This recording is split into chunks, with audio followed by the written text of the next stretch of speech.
Asia Siowo! Witajcie! Dziś pokażę Wam, jak zrobić pizzę z arbuza.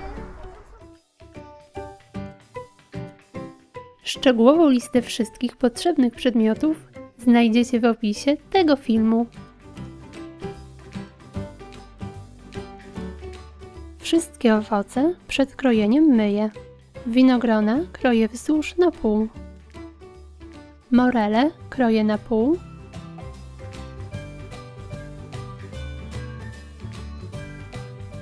A następnie w plastry.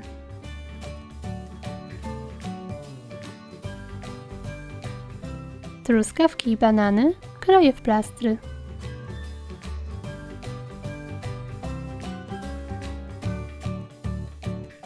Następnie tnę arbuza na około 2 cm plastry.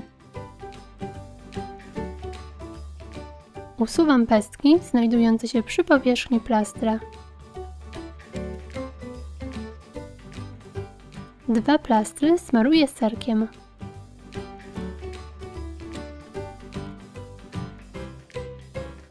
Następnie wszystkie plastry kroję na 4 części.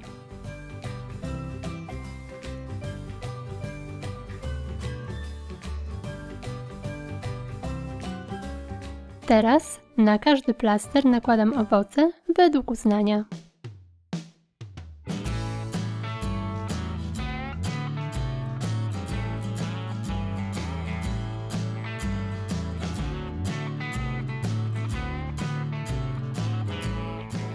Na koniec nakładam trochę serka na jeden z plastrów, który nie był nim pokryty.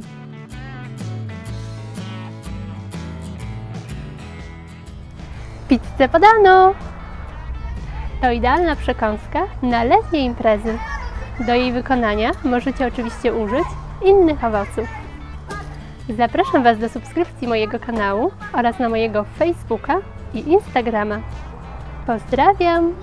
Pa, pa! Co to? No, rusza rękami? Jak rusza rękami? Ale fajna! Tak rusza rękami?